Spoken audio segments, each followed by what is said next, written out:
Our second speaker for tonight is Dr. Frances Jensen. Dr. Jensen is professor and chair of the Department of Neurology here at Penn. She was formerly the professor of neurology at Harvard Medical School and the director of Translational Neuroscience and director of epilepsy research at Boston Children's Hospital.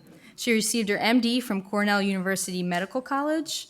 Dr. Jensen is also a fellow in the American College of Physicians, and her research focuses on the mechanisms of epilepsy and brain injury in the developing brain and age-specific therapies for clinical trial development. She's received the 2007 NIH Director's Pioneer Award to examine how seizures in early life alter neural networks in the developing brain to cause cognitive disorders such as learning deficits and autism. And she's also the author of New York Times bestseller book, The Teenage Brain, a neuroscientist's survival guide to raising adolescents and young adults. Please help me welcome Dr. Jensen.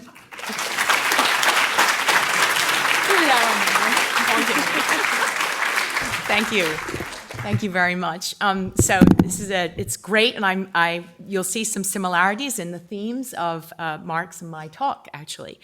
I'm here to tell you that we can take, now with modern neurobiology, we're able to see a lot of similarities between different diseases that were heretofore considered completely separable.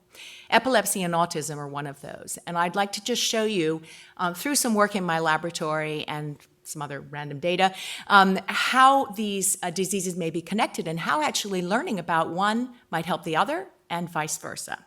So hence the hidden connection between epilepsy and autism. What I want to say also is that we're at this phenomenal time, which makes it so fun to be at a place like Penn, where we have a kind of a collision of all this great neuroscience coming from the clinical, from the basic sciences, and then married with beautiful clinical imaging that we're going to see in the next talk, genomics that is kind of coming together to give us a new understanding of so many diseases. And I'd just like to start by those of you that aren't necessarily in neuroscience or in neurology or in any clinical area, you could have even realized that we have different diseases. This is just an example of a few diseases in a merging of a psychiatry and a neurology department at a medical center. There's a stroke unit, there happens to be a multiple sclerosis center, there might be a dementia clinic here, there's different Parkinson's. So we have these different silos. And it seems like when you go to the doctor, you're in like a silo. Well, actually, that's not true. These are actually extremely outdated definitions of what's actually going on in the brain. And we're learning, for instance, that some of the diseases are linked by abnormal protein accumulation, such as synucleinopathies. We know that some of these disorders are linked by synapse dysfunction, and I'm going to show you that, synaptopathies. Excitotoxicity, which means too much excitatory synapses. Channelopathies, you heard Mark talk about genetic channelopathies. This is very similar to that diagram that Mark had looking at the genes and what they encode for. And we're able to understand that a lot of these are linked. Their same targets are being altered, but in different patterns and in different places, in vastly different diseases, but it gives us opportunity to think about exchanging therapeutic ideas. And finally, inflammation, which is a fascinating area. So this is just to give you an overview. This is sort of what's happening, the excitement of neuroscience right now, clinical neuroscience and basic neuroscience, really changing everything. The whole game plan, the whole nosology is changing. So I'm going to tell you a little bit today about the interaction between, I conveniently put them together here, epilepsy and autism. But take a look. I mean, I've synapse, excitotoxicity channels, all these things are connected. So epilepsy. Epilepsy, and is actually it was Epilepsy Day on March 26th, I believe, Epilepsy Awareness Day, as a matter of fact.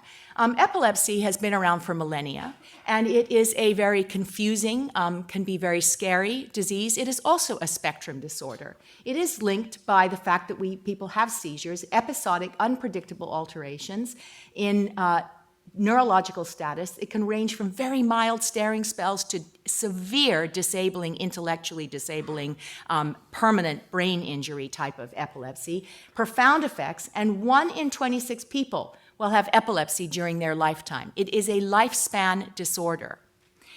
The one thing that everybody shares with many different forms of epilepsy is they can have EEGs with an epileptic discharge like this on their EEG. But beyond that, they can be very different. And in fact, the seizures are only a very small part of this disease.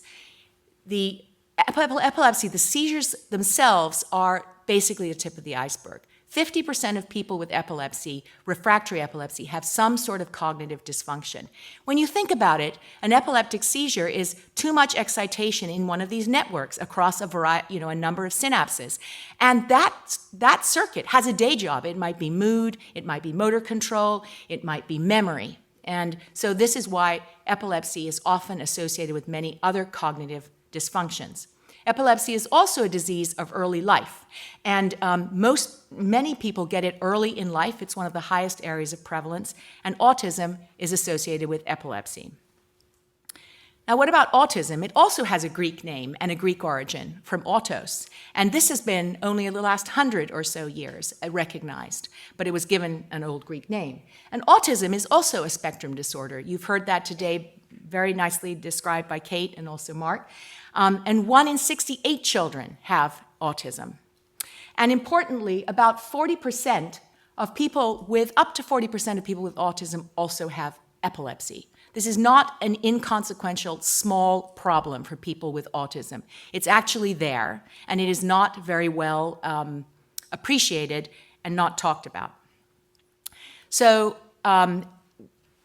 the age, interestingly, for both these disorders, epilepsy, if you look at age, epilepsy comes on, a big group of people have epilepsy in their first few years of life.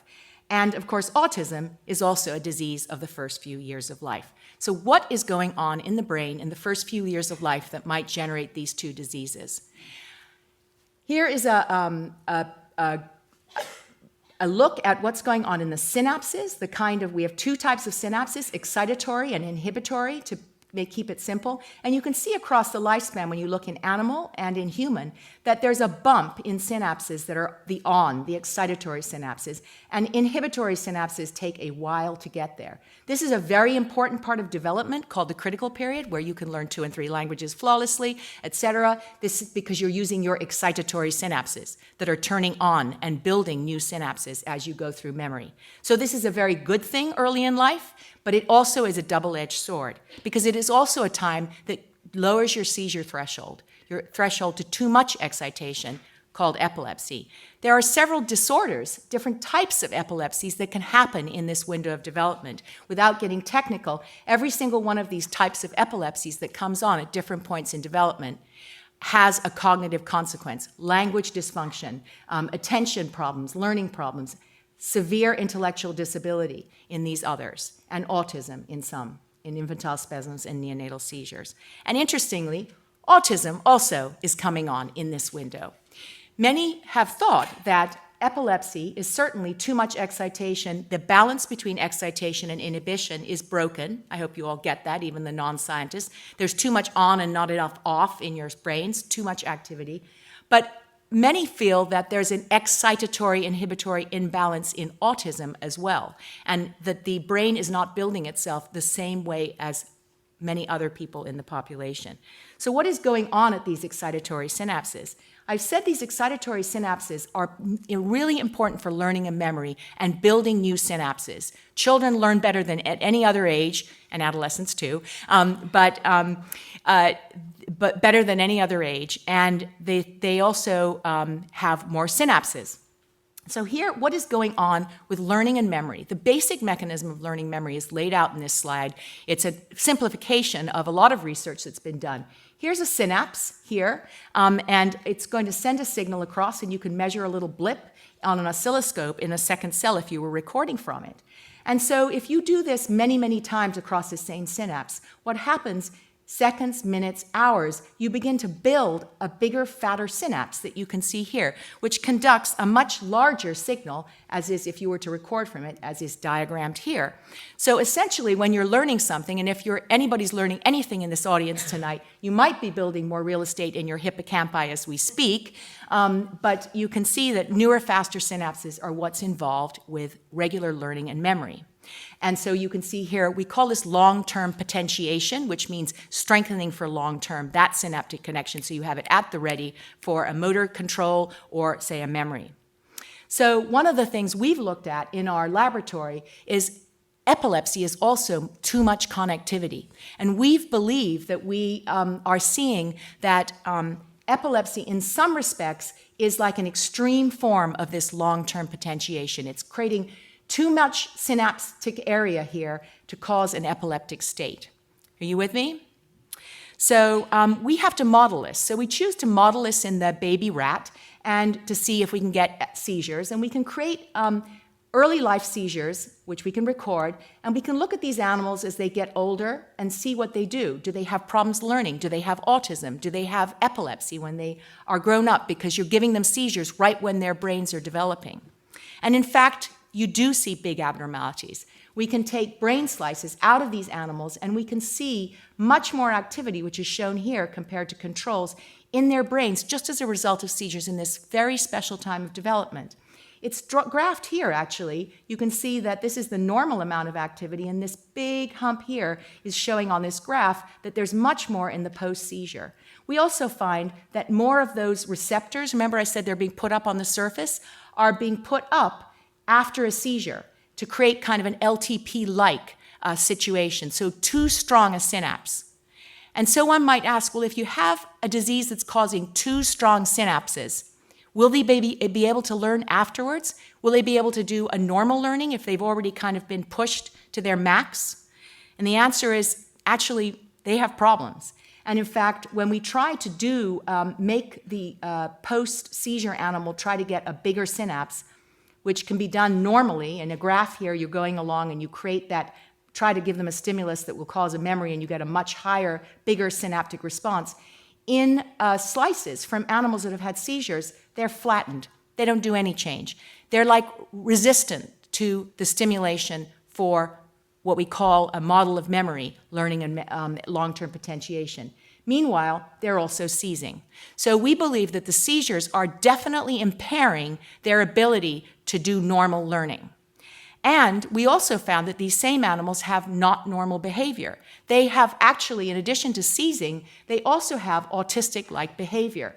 Here's another social test that's done, a social novelty test, where an animal is put into the middle and can choose to go to the left or to the right, and you can put in a brand new animal, and normally a normal animal would go to this side, but when you put in the brand new animal, it definitely wants to go over there to the new animal. They love novelty. Autistic animals are indifferent. They go either place. So here's an example here of the familiar to a new rat. The new rat is this guy. Normally, normal animals will go much more to the new rat than the old rat. But the animals that have had seizures here are flat. They just kind of randomly go to either. So they have acquired some sort of an autistic behavior, which makes us wonder whether some of the circuits involved in autism have also been affected by these seizures that have gone through their brains. So are these all kind of clustered in some way? Seizures, impaired plasticity, autistic behavior, do they cluster during brain development in some way? Are they connected? And the answer is, it's extremely intriguing, but it looks like they might be. So there are many overlapping syndromes of autism, epilepsy, impaired memory, and motor function. So there are many epileptic syndromes, infantile spasms, a disease called tuberous sclerosis. Many of these genes that Mark would have shown that are genetic disorders cause autism in the human and epilepsy. 40% of people with autism have epilepsy, and people with early life epilepsy can get autism. So there's definitely a connection. So how do we think about that a little bit more? So I've just told you that the early brain is very excitable, right? It's excitable for a good reason. It's trying to learn and build new synapses through activity. But we know that that can sometimes go wrong. There might be an excitatory-inhibitory imbalance that might give you autism. We know that it might cause epilepsy, as I've pointed out. So could there be that the epileptic seizures are further making this worse? And so we think about what's in the middle of all this, and once again, synapses. And when you look at synapses, and you look at some of the things on synapses, these proteins that are involved in signaling, we can see that they are all changed by seizures. And interestingly, when you look at the diseases that are associated with genes that alter these proteins, these are all canonical autism genes. So, getting one or two more slides. So if we go back to this now, the epilepsy and autism may be converging at the synapse.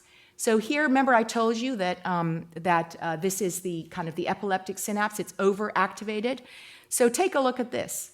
Remember that I said CDKL5, that's West syndrome, MECP2, Rett syndrome, lissencephaly, Relin, Angelman's, UBE3A, FMRP, Fragile X, mTOR, tuberous sclerosis. These are all canonical autism syndromes that have big-time seizure disorders associated with them.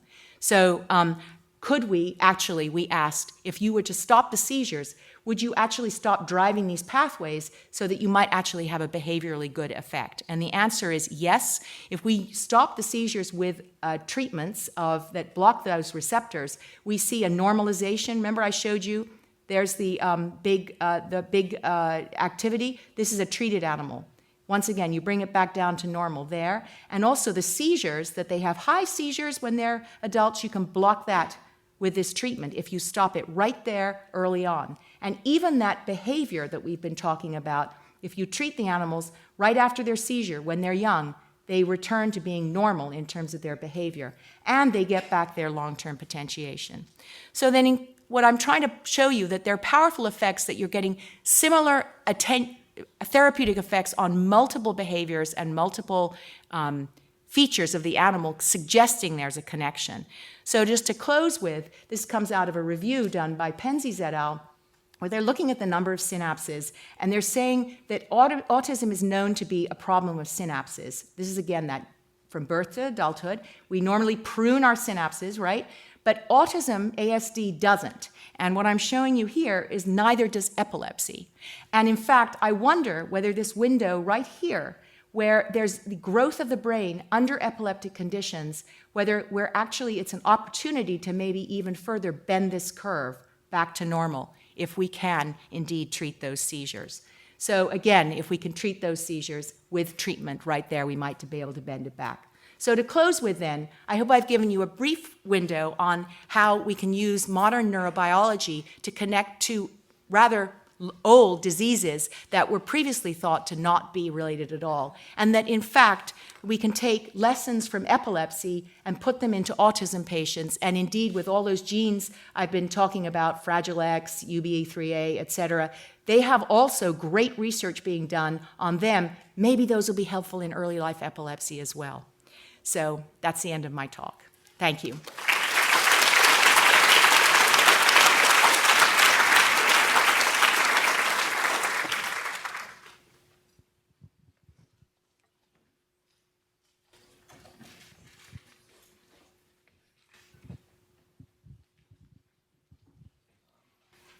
Thank you. When you induced the seizures on the mice, how did you engineer that process to be a good proxy for human epileptic seizures? Oh, so you're asking how do we, when we try to create a mouse model, how do we make sure it's a reasonable proxy for human seizures? Human seizures. Yes, yeah. So remember I showed you the timeline. So first of all, we picked a time, the timeline of the receptors going up and down. We've matched them using human tissue and animal tissue to find out exactly when we're at that point of the peak in the synapses. And then we actually used a type of stimulus that is seen in the clinic. So then one of the most common causes of early life seizures is actually birth asphyxia. So, and lack of oxygen. So that's what we did to the animals. We didn't give them any unnatural chemical. We just dropped the oxygen down, and fascinatingly, it was just the young animals that actually seized. The older animals didn't. So they're very, very susceptible in this window. So we've found, when then we go back and look for the changes that we've seen, and we can find it in human postmortem tissue, in epilepsy slices that come from a person who has epilepsy surgery. So we do a lot of that. It's a very good point to make. When you're in this translational space, you have to make sure that the targets we're looking at are really actually also in the human, and they were.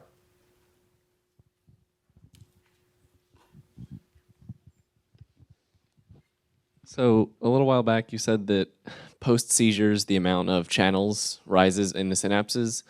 and I'm guessing that part of the reason that the learning goes down is the fact that those channels don't go away. Is there a reason the channels don't leave post seizure in that area? That's a very good question. So unfortunately, we don't really know why they don't leave, but I can tell you the correlate is that for many forms of severe epilepsy, there's no cure. We can give people seizure-suppressing drugs to sort of keep them dampened down, but it just doesn't disappear. Some of the more severe epilepsies don't just disappear on their own. So there's that human correlate. But what we're seeing is these receptors change permanently, but we hope we have memories permanently too. So we believe it's kind of co-opting the normal biology that was meant to be there for maintaining strong circuits for normal purposes. Thank you for the talk. I have a quick question about the correlation in diagnosis over time between epilepsy and autism. So Kate mentioned early on that autism diagnosis has increased recently, but they're not quite sure if that's because of an increase in autism or increase in awareness and diagnosis. Have you looked at epilepsy diagnosis over time and seen an incredible increase as well? Well, that's a very good question. Epilepsy has been much like autism actually, underestimated largely because of a stigma attached to it. Epilepsy actually has more of a stigma, unfortunately, than autism. I wish we had been as active, the epilepsy community, as the autism community, sort of bring it out into the light, and people are becoming more aware. A lot of people with epilepsy are sort of hidden, or they aren't brought to medical attention, so that's an issue.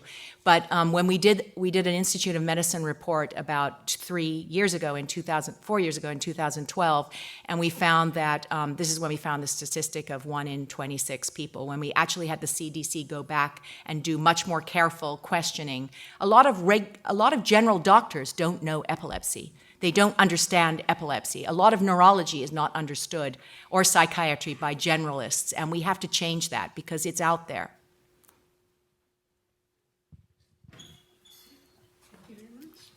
Thank you very much.